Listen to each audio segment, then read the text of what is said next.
ओम शांति। बड़ी गहरी बात है। अंत में सिवाय एक निराकार परमात्मा के कुछ भी याद ना आए। ये है सर्वश्रेष्ठ गति। परंतु मनुष्य जब जीवन में रहता है, उसका अटैचमेंट मनुष्यों में भी और वस्तुओं में भी, धन में, गोल्ड में, घर में, इन सब में रहता है। तो जब वो शरीर छोड़ने वाला होता है, तो ये सब उसकी स्मृति पटल पर आते रहते हैं। मैंने पैसे रखे हैं बैंक में इतने करोड़, उसकी चिंता हो रही है। अब गोल्ड भी रखा है लॉकर में, वो चीज रखी हुई है, उसका पता ही नहीं है। अरे वो मेरा बेटा है ही नहीं, उसने मुझे बहुत कष्ट दिया, उसका मैं क्या करूं, उससे बदला रहना रह गया। ये सब व्यक्ति के अंतिम समय पर, उसकी मनोस्थिति पर वो स्पष्ट रूप से एक टीवी के समान दिखाई देने लगता है। और फिर ये चीजें याद आने से आत्मा देह में उलझ जाती है। मान लो बहुत बीमार है, डॉक्टर भी कह रहे हैं कि अब ये जाएगी, घर वाले भी हाथ जोड़ रहे हैं कि प्रभु जी इसको उठा लो। लेकिन जो ये चक्रव्यूह उसके अंदर जो चल रहा है, वो ना वो जाने देता है और आत्मा कष्ट पाती रहती है। तो ये जो बाबा ने, शिव बाबा ने आकर के बहुत अच्छी बात कही है कि तुम्हारा अंतिम पेपर 1 सेकंड का होगा। अर्थात 1 सेकंड में तुम्हें ये आभास होगा कि बाबा मुझे बुला रहे हैं और निकल के चले। लेकिन ये वही कर सकेंगे जिन्होंने लंबा काल देह से न्यारा अशरीरी होने का अभ्यास किया होगा, और इस अभ्यास के द्वारा जो मोह को जीत चुके होंगे। अब उनकी बुद्धि कहीं नहीं जाएगी, उन्हें सिर्फ बाबा ही दिखाई देगा। सुप्रीम फादर वो हमें बुला रहा है, चलना है मुझे। तो शरीर छोड़ने में भी एक परम आनंद की स्थिति हो जाएगी। और यहाँ जो कुछ था, ये तो सिर्फ यहाँ के यूज के लिए है, यहीं बनाया है, यहीं छोड़ करके जाना है। हम आ रहे हैं तुम्हारे साथ, ये स्थिति होगी। क्योंकि भक्ति में भी दिखाते हैं कि कई साधु संत महात्मा ऐसे होते हैं कि बैठे और अपने देह का त्याग कर दिया, कि ऐसे समाधि में बैठ करके चले जाते। तो क्या ये वास्तव में ये 1 सेकंड की बात है? ये है 1 सेकंड की बात, क्योंकि कई महापुरुषों ने अपनी स्थिति को बहुत अच्छा बनाया।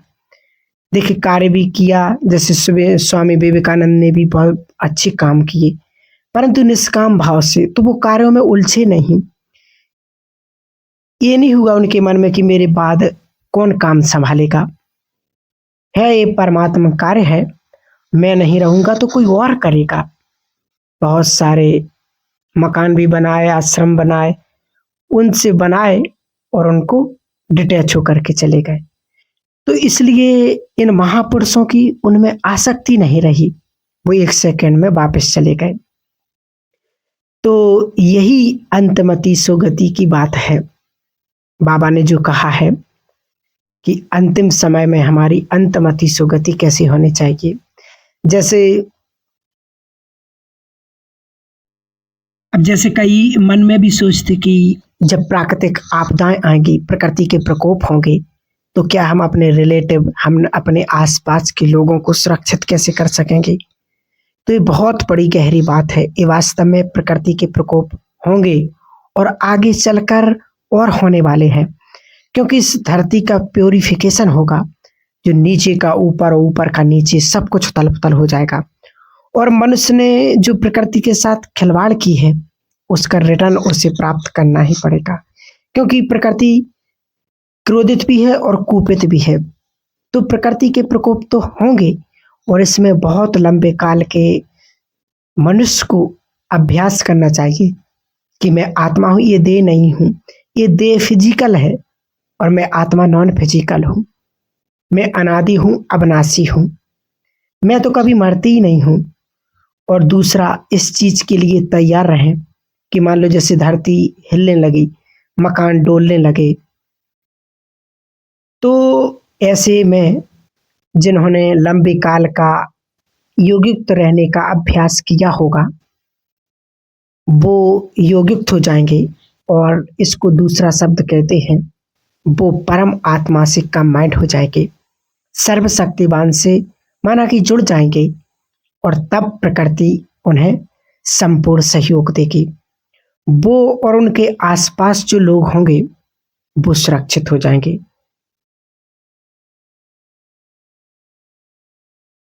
तो जैसे बाबा तो हम सभी बच्चों को समय प्रति समय समय के इशारे दे रहे हैं।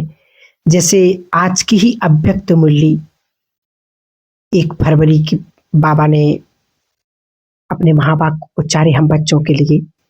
बाबा ने स्पष्ट कहा कि बच्चे, ये अंतिम समय कभी भी किसी भी टाइम किसी का भी आ सकता है और इस अंतिम समय में यदि अंतिम दौर में यदि हमारा शरीर छूट गया तो सोचो क्या पद पाएंगे। तो बाबा हम सभी बच्चों को विशेष विशेष सावधानियां भी दे रहे हैं, इशारे भी दे रहे हैं कि बच्चे अब ये पुरुषार्थ करो।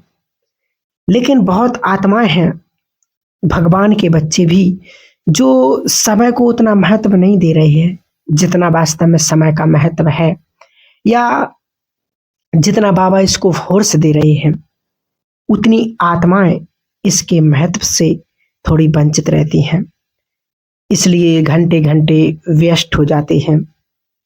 भगवान ने तो कहा कि संगम का 1 मिनट 1 वर्ष के बराबर है। सोचो 1 मिनट में 1 वर्ष की प्रारब्ध प्राप्त कर सकते हैं। 5000 वर्ष की प्रारब्ध हम 5000 मिनटों में कर सकते हैं। भगवान के महावाक्य थे, एक एक मिनट यदि तुम देह अभिमान का त्याग करोगे तो ये तुम्हारे श्रेष्ठ भाग्य का निर्माण करेगा। तो एक सुंदर समय हमारे हाथ में आ गया है। क्यों ना हम सोचें कि ऐसा सुंदर भाग्यवान आत्माओं के हाथ में समय आया है जो जन्म जन्म के लिए हम जैसा पद चाहें वो प्राप्त कर सकते हैं। एक जन्म के पद पाने के लिए मनुष्य कितनी मेहनत करता है, तनाव भरी मेहनत होती है, जॉब मिल जाती है फिर भी कितने टेंशन्स रहते हैं, क्योंकि आज की दुनिया में एक धन कमाना भी कितना बड़ा कठिन काम हो गया है और भगवान स्वयं हमें बहुत सहज रीति से भाग्य निर्माण कर रहा है। तो ये समय हमारे हाथ से ना निकल जाए, इस बात का विशेष ध्यान देंगे। बाबा ने बहुत पहले कह दिया था कि अंत में 2 तरह की लाइनें लगेंगी, एक वो जो बाबा से सब कुछ प्राप्त कर लेंगे कि भगवान ने हमें सब कुछ दे दिया, वो बिल्कुल संतुष्ट हो जाएंगे, संपन्न बन जाएंगे, और दूसरी आत्माएं वो जिन्होंने भगवान को जाना पहचाना, उसकी श्रीमत पर चले परंतु उतना समय का महत्व नहीं समझा। और बाबा ने जो कहा कि अंत में सिर्फ उनके पास एक चीज रहेगी और वो होगा पश्चाताप। तो क्या वास्तव में स्वयं से बात करें कि क्या मैं उस लाइन में लगने वाली आत्मा तो नहीं हूं। आज बाबा ने कितना स्पष्ट समझाया मुरली में, सब कुछ बता दिया कि बच्चे अब पुरुषार्थ करने का समय है। अब धन संपत्ति संबंध संपर्क इन चीजों में उलझने का समय नहीं, इन्हें यूज करो। बाबा ने कहा है कि इन्हें यूज तो हमें करना है परंतु इनमें उलझना नहीं है। ऐसे समय को देखते हुए अब मुझे बहुत तीव्र पुरुषार्थ करना है, क्योंकि कि भगवान आया, उसने हमें सब कुछ दिया और फिर भी यदि हमने समय वेस्ट किया, हमने समय का पूरा फायदा नहीं उठा पाया, तो अपने आप से बातें करें कि मेरा संगम युग का समय कैसे कैसे बीत रहा है।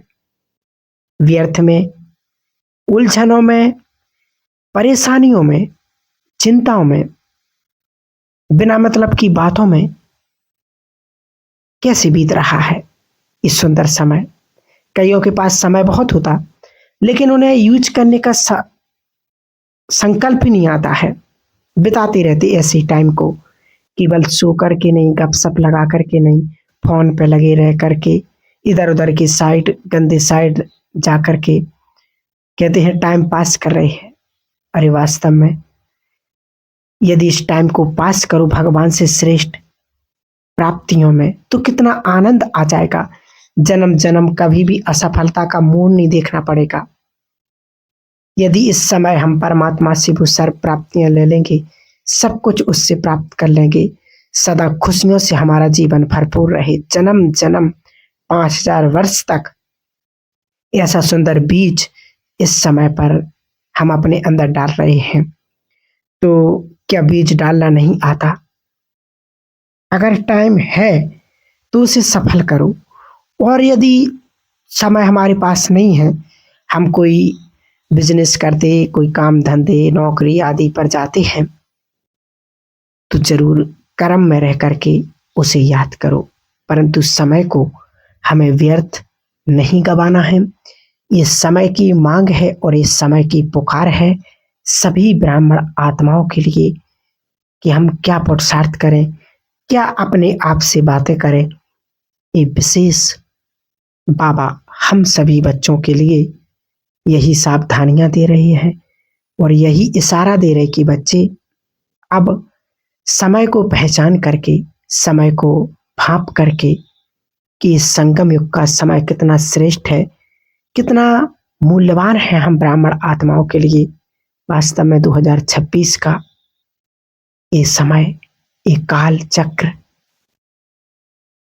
अब हम सभी से क्या कहना चाहता है और क्या करवाना चाहता है, तो सभी ब्राह्मणों के लिए, बाबा के भी के बच्चों के लिए यही अंतिम समय का अंतिम इशारा है। मुझे क्या करना चाहिए, क्या कर लेना चाहिए, क्या समय मुझसे चाह रहा है, क्योंकि सबसे ज्यादा जब दुनिया में हाहाकार होगा, उसी हाहाकार में जय जयकार छिपा हुआ है। लोग भागेंगे, दौड़ेंगे, आपके घरों पर आएंगे, बाबा के सेंटर पर आएंगे, मधुबन जाएंगे और बाबा से वो प्राप्तियां करेंगे।